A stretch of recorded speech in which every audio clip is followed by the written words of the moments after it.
Hello, everybody. Welcome to Let's Talk College Football. I'm your host, Don Goodwin. Man, what a week 3 that was. This is your rapid reaction podcast here.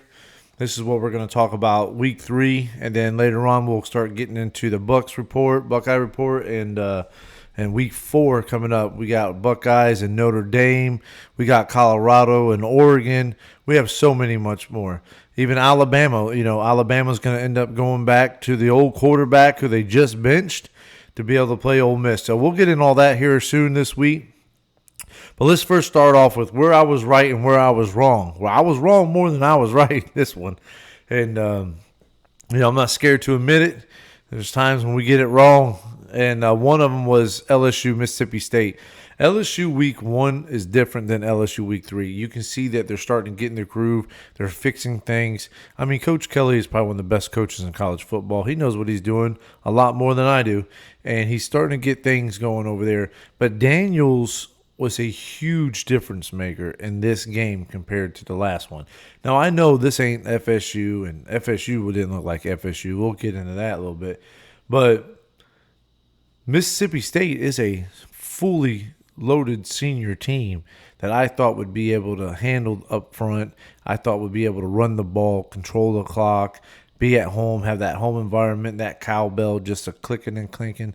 And I thought that would be a little bit of a motivation on their end and help keep momentum throughout the game when I was wrong. I was so wrong. Let's just talk about this real quick. Daniels was 30 for 34, 361 yards, 2 passing touchdowns. He also was the lead rusher for 15 attempts for 64 yards, 2 touchdowns. That's crazy.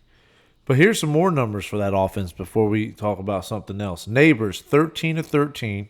So 13 targets, 13 receptions for 239 yards, 2 touchdowns. Wow. Absolutely crazy. They also had 4 sacks on defense. I mean, this was a good team. This was a good win on their. It gave them confidence. It gets them moving forward. As you know, the West is wide open because Alabama didn't look like Alabama in that game. They played University of South Florida, and that's my home right here. I'm here, and I know University of South Florida. And let me tell you something. That should not happen. And honestly, that 17-3 is not exactly how that game went. It was more of a 10-3 game. And they went through both their quarterbacks. Both of them completed 5. I mean, it just didn't look right? Nobody looked – the offensive line looked bad. The running game looked okay. Defense wasn't great. I mean, they were good enough to stop them from scoring. Don't get me wrong. But it wasn't like it was the defense of Alabama that we thought of. So that was kind of a crazy one. Penn State took off like we thought they would. Where I was wrong, my guaranteed stamp game. Kansas State loses to Mizzou at Mizzou with a 61-yard field goal. That's crazy. I mean, this was a good game. This game was down to the wire. When they kicked the field goal, the time ran out. So it was kick the field goal and win or, well, go to overtime. And I was wrong on that. I thought Kansas State would pull away on this one. And it's okay. I was wrong on that. I don't need to get into statistics to that one. We've seen how it was. Wisconsin's defense showed up big for them. They started off a little slow on offense. They need to try to figure out how to get moving more on offense. But their defense picked up big time with sacks and interceptions to help them move forward and get that win. Ohio State dominated.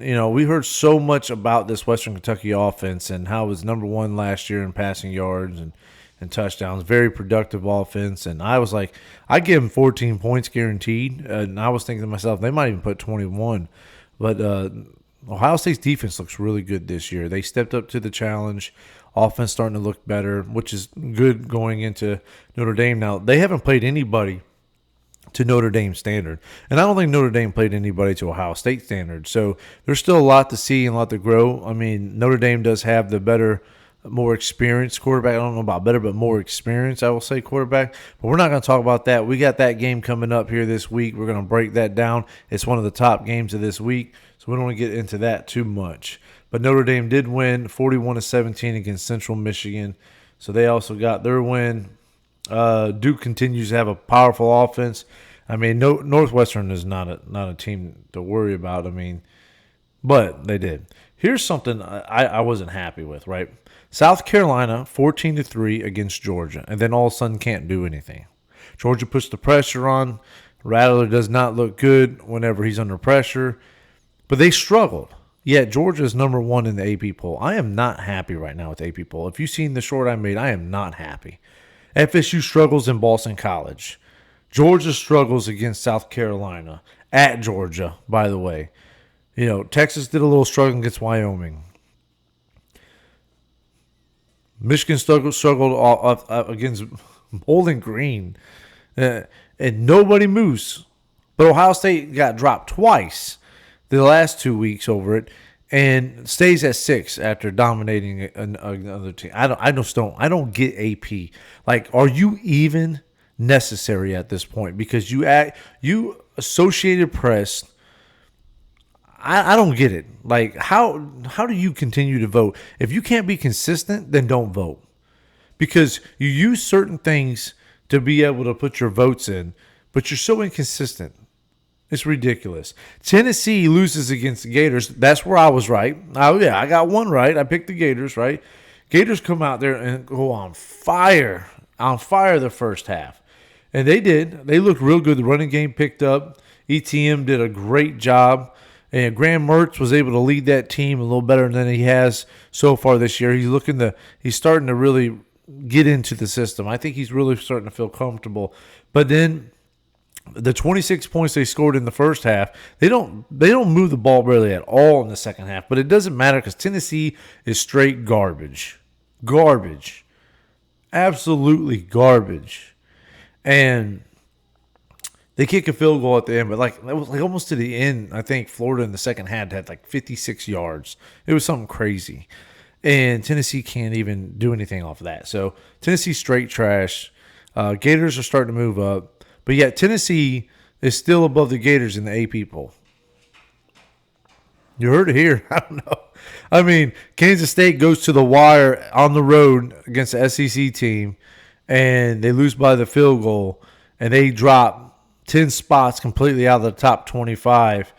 And then you have Alabama against USF, and they drop 3 spots to 13 when they can barely score a touchdown. I don't know. I just don't get it. And I'm not dishing on Alabama and everything.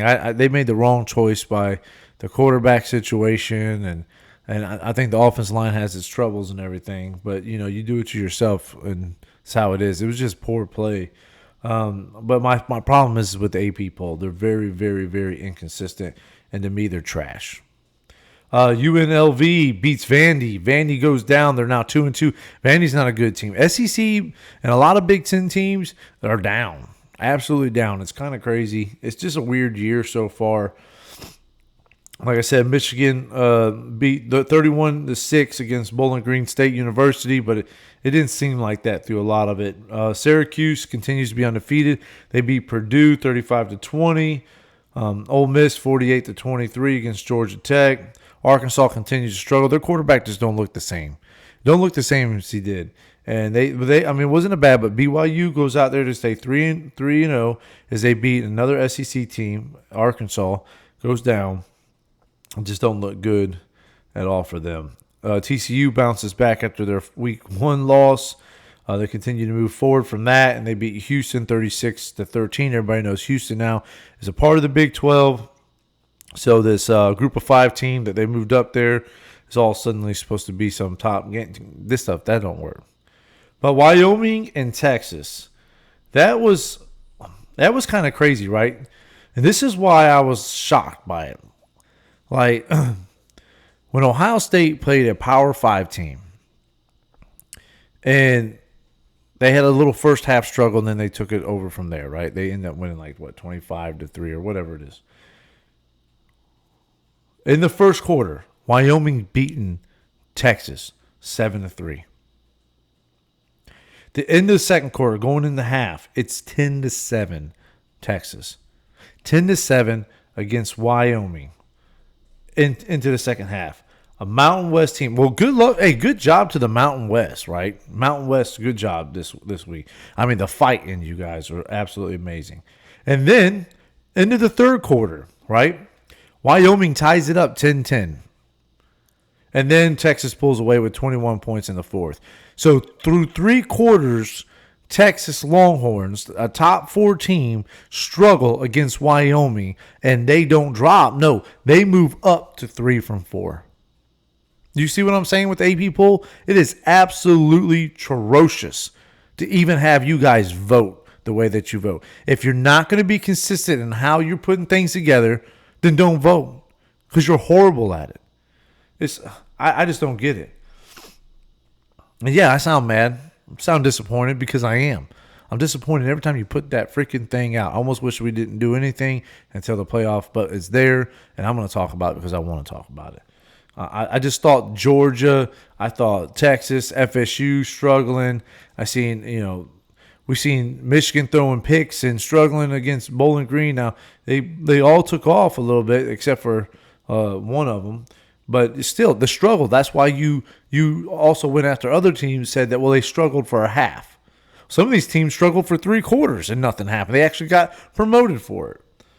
So, moving on before I continue my rant. Colorado State. Now, this was a crazy thing, right?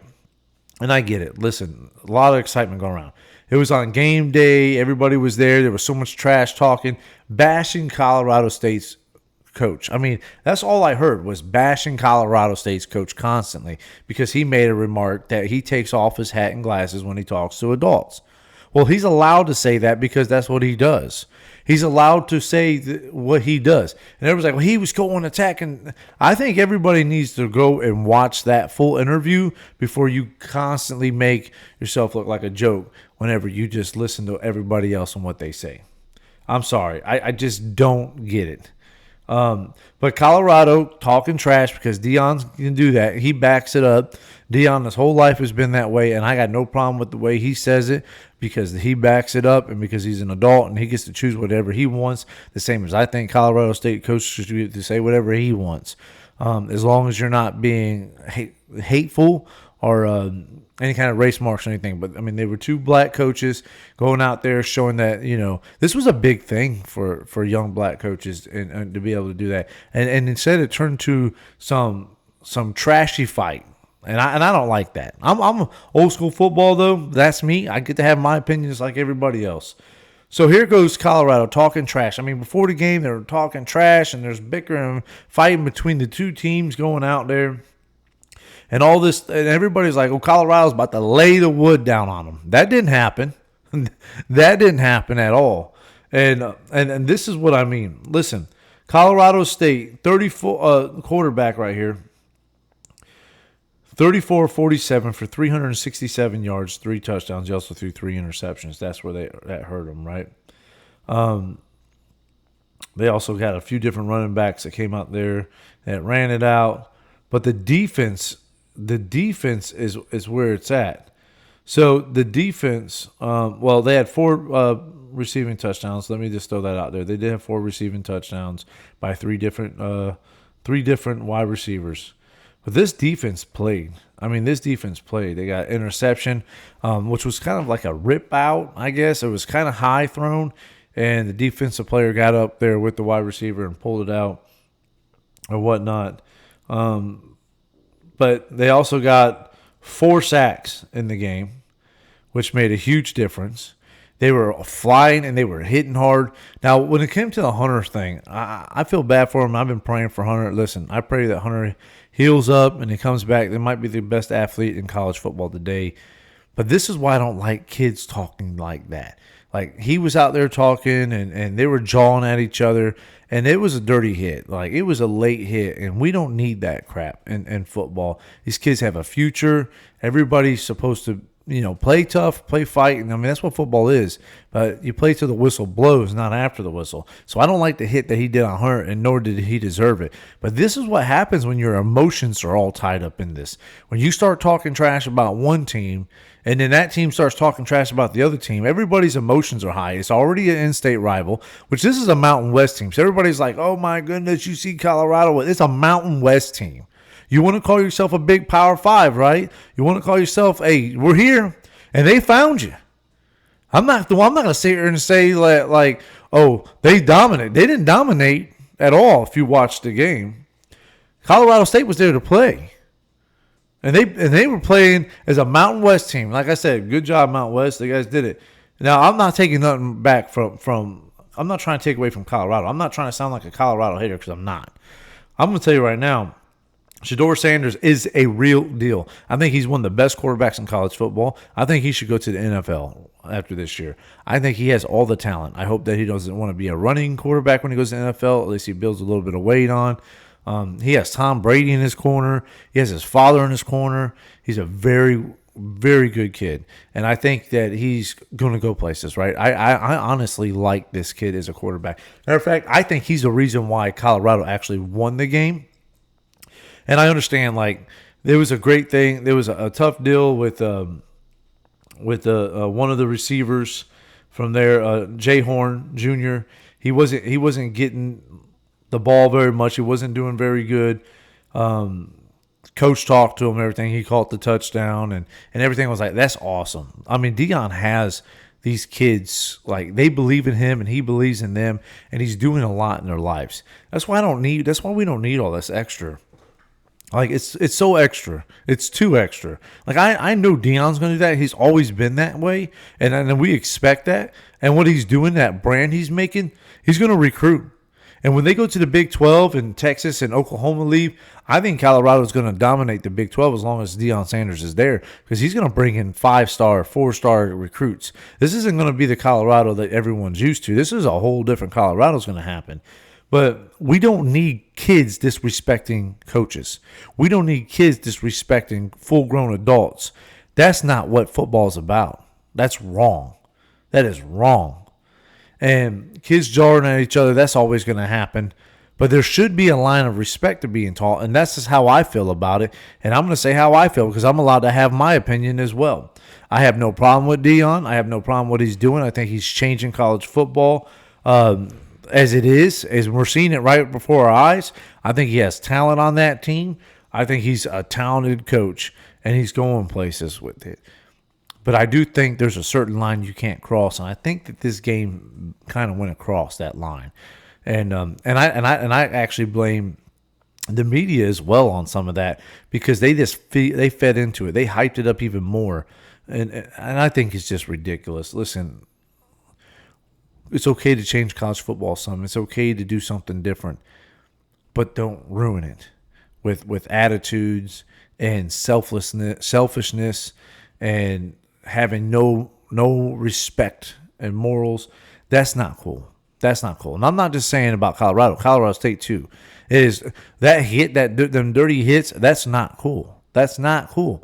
You're taking someone's life at risk for no reason, and I don't like it. And that's just my opinion on it. But I want to break this down for everybody and why I say, and I think Colorado is a good team, and we're about to find out when they play Oregon, and we'll break that down. I just think they're small in some spots. I think they have a lot of talent. But I really, really, really think that they're a good team. But we'll break this down. At the end of the first quarter, 14-14, this is a game. This is a slugfest. They are fighting. This is a rival. You could feel the Ohio State-Michigan, the game rival attitude over here, right? And then Colorado State goes up 7, score 7 more points, go up 21-14. Third quarter, no scores. Fourth quarter, 7 points, Colorado. And here comes Colorado State. Colorado comes up. They score 14 points. It goes into overtime. They both score 7-7. Goes into double overtime. And then, well, as you know, I think Colorado has one of the best quarterbacks in the country. And he was there. He is poised. He is elite. And honestly, he's clutch. And him and his team was able to score the 8 points to be able to pull out this victory, 43-35. But I think at the end of the game, a good handshake and a respect of the positions and the way these kids all played, and not all of them played dirty. Not all of them should be held to that same standard. That's what we need. We don't need players pointing at watches at coaches. We don't need that kind of disrespect. And now I never coached at this level and everything. And listen, I'm not going to say I'm a better coach. I'm not that kind of guy. I'm not better than nobody, right? I'm a born again believer in Jesus Christ, and I think He's the only person that was perfect. So I'm not the one. But I will say this: if any one of my kids would have done that, he'd have been off my team. That's just my thoughts. Nobody disrespects an adult or a coach. I think it's wrong when it happens. And that's my opinion. And you don't have to agree with that. And you know what? Leave a comment if you don't. That's fine. And listen, everyone, including you, have the right to have opinion, including Dion. Maybe Dion don't like the way how I feel about it. But that's fine. That's fine. I don't care. I like him. I love him. I'm a Cowboys fan. Listen, what he did for us in 1995, I love Dion. I'm a Dion supporter. I just don't like when the kids do what they were doing. And both sides, not just him. Colorado State, they're wrong. That coach needs to be sat down and talked to and say, you need to teach your kids better. We don't hit dirty. Prayers for Hunter. I pray for Hunter. He's gonna be out for a few weeks, and I hope he comes back 100%. I hope he comes back mad, and I hope he takes it out, and by stealing footballs out of the sky and scoring touchdowns and doing everything right, because I truly think that these kids are good kids. There's so much hype. It's hard to handle. It's a lot of pressure, a lot of fame. Their faces are being thrown everywhere. I mean, 60 Minutes just did something on Dion. It's just crazy the way it's going. But Dion's changing it, and he's coming to take the kids from all the schools. Listen, he's going to recruit, and it's going to hurt college football for a little bit. There's going to be some adjustment period, because I think after this year, you're going to start seeing Colorado start moving up the ranks and being true contenders. I'm just saying. I think it's a fact. So that's my thoughts on that. That's my thoughts on the rapid reaction of what we saw on Saturday. Like I said, we got big games we're gonna go over coming up here this week. We have the Buckeyes report, and obviously we're going to talk about Colorado. We're going to talk about Oregon. We're going to talk about Ohio State. We're going to talk about Notre Dame. We're going to talk about how maybe we'll probably even get into a little bit of Alabama, Ole Miss. And listen, I'd like you to put your game in there. If you want to hear a little bit about it, please comment on there. Let us know. We want comments. We need likes. We need shares. We need subscribers. We need that first 500. We're nowhere close to it. If you're watching on YouTube, you have it all in your hands to run this show by asking questions, and we will try to answer those questions on air. If you're listening on Spotify, please subscribe so we can continue doing this. We're all fanatics on this show. This is about a fanatic show, and we're allowed to have opinions. Whether you believe them or I believe them or I like them or you like them, opinions are allowed here because nobody's perfect and everybody has their own view of things. So, and I'm okay with that. And I hope you are too. I appreciate you always for listening. This show is because of you and you alone and the love that we have for college football. I already told my wife on Saturdays during college footballs, you got to leave me alone. These are my time right here. You know, all the rest of the year, use me how you like to on them Saturdays, but not during college football. Thanks again for listening. Please subscribe. I need that love, and we'll continue to grow and continue to be a better show. Let me know what I can do right, differently, what I can change, how I can make this show better. I want to hear from you, so please let me know. Thanks like always, and God bless. God bless America and college football.